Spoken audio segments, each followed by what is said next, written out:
Hello my viewers, welcome back to the channel. By the video title, you know what this video is about. NBA award predictions. As you guys know, the NBA season is coming close to an end. And the playoff season about to start. You know, a lot of awards are going around, circulating throughout the playoffs. They used to do it in a ceremony, but now they're starting to do it like just throughout the playoffs. So they might have like a week where they say, oh, we're going to invite them on TNT and then talk about, TNT is a great show inside the NBA.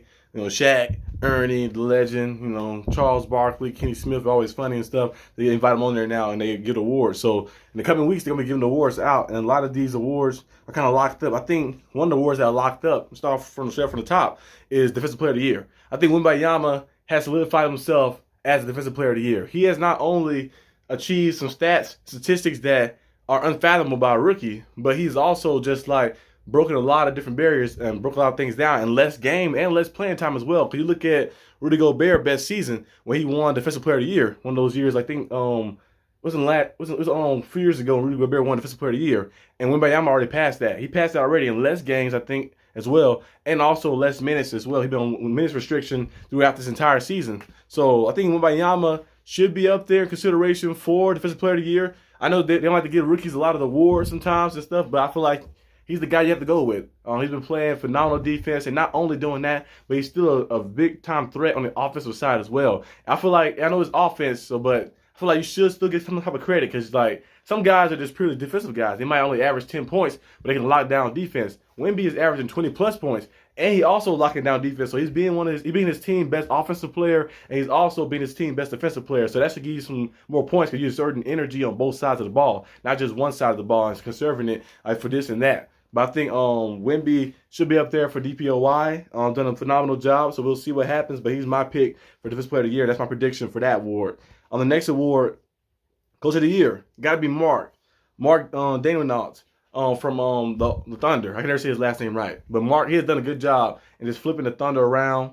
And look at the Thunder last year. Last year, the Thunder was a team. They got eliminated in the play-in, so like they were a team fighting for the play-in spot. We know they had talent, but they were still trying to gun and still trying to find themselves. And then remember years before, a few years back, like the year during the COVID season when they was playing in the bubble, they was in the playoffs. They took the Rockets to 7 games, but they fell short. But now we see the Thunder just building up a great team of guys, and they've done so well in the draft too. The trade, when they traded Paul George away to get SGA, was an amazing trade. And then you also drafted, of course, you brought Lou Dort in. I think Lou Dort undrafted. He might be undrafted, but Lou Dort, you got him in. You brought in, of course, Chet Holmgren, who's a phenomenal player as well. Jaden Williams, another guy too as well. Of course, Mr. Giddey. I don't know what's going on with that situation with the Giddey stuff, and now I haven't heard anything about it. Let me know in the comment section down below what's happening in that situation. I haven't heard anything too much about the Giddey situation, the investigation, but they brought him in as well, and they had a lot of draft picks. They still had a lot of high picks up too, since that big trade, all those trades when they traded away Russell Westbrook, when they traded away Paul George, they got an overhaul of picks. So now they're sitting in prime position to go out there and make some more moves. They can use those picks to gather up. I know Laurie Marketing was a guy they was interested in. They can use those picks to gather up and trade for him or trade for somebody else, or they can just keep drafting and get this big superstar young core of guys and just have those guys ready. But they are the first seed right now in the West. They're tied with the Nuggets, so we're going to see what happens in the end. But they are playing some phenomenal basketball. And Mark, he has to be up there for Coach of the Year. The way this team has shaped around, because we knew they had talent, but see a guy go out there and scope the talent together and put them in the right position. He went out there and made some amazing things for them, and did some amazing things for them as well. So I say he's the Coach of the Year. Most improved player, got to give it to Tyrese Maxey, of course. I mentioned Jaden Williams from OKC was good.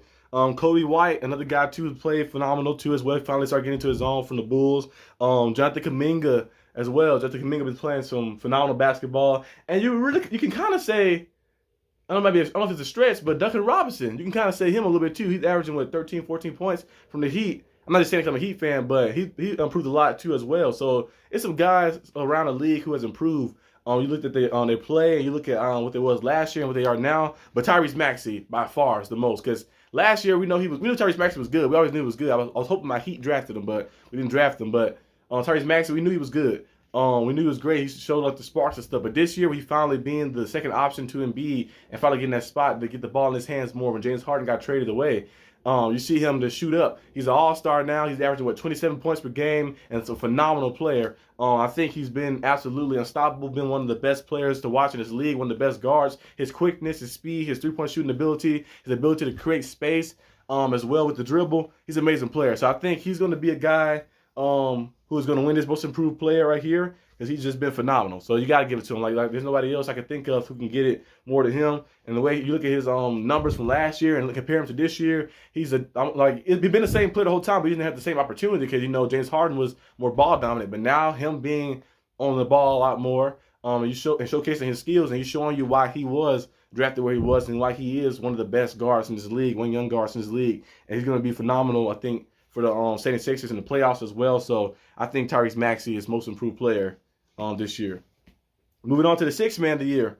I say it's between right now the odds are between Malik Monk and Caris LeVert. Caris LeVert, he used to be a starter. He had the injuries, and he beat cancer, which was great. He beat cancer I think a year or two ago, like that. He came back, and to be in this consideration right here, where he's still able to be effective and playing with people is great to see. But I think Malik Monk might have him beat a little bit. Their numbers are very on par. You look at the numbers comparison: 15 points for Malik, 14 points for Caris LeVert, 5 assists for Malik, 5 assists for Caris LeVert, 45% from the field from Malik, 41% from the field from Caris LeVert, 36 from 3 from Malik, and 32% from 3 from Caris LeVert. So they basically their stats are on par. Now the field percentage is a little different, of course, and the three-point percentage is slightly better on Malik's side. But most of their stats are just right on par with each other. So I don't know who's going to win this in the end. We're going to see. But I'd probably say Malik Monk, since his team is both of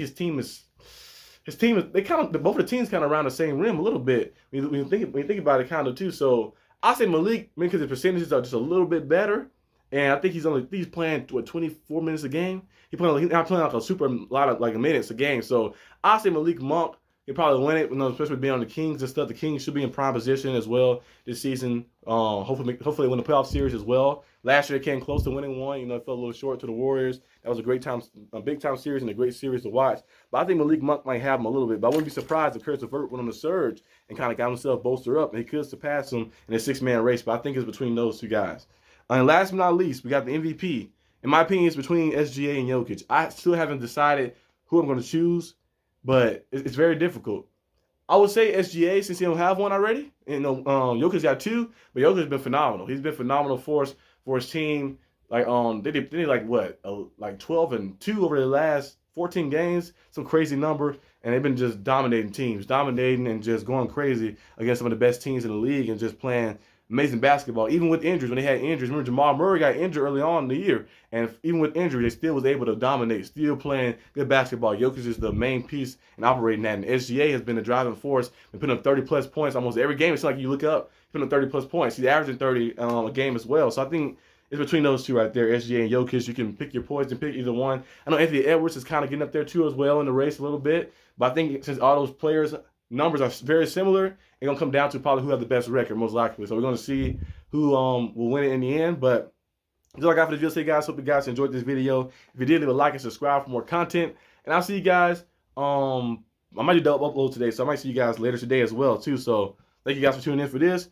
I'm going to tune in about 7 o'clock probably. Either 7 or 8 o'clock, 9 o'clock, around that time. Maybe actually 8 o'clock. 8 o'clock around that time. Tune in. I'm going to have another video talking about the NFL draft and some of the best receivers in the draft as well. Some of my favorite receivers in the draft. So tune in for that to get my analysis on that and breakdown on that. And I'll see you guys next time. Peace out.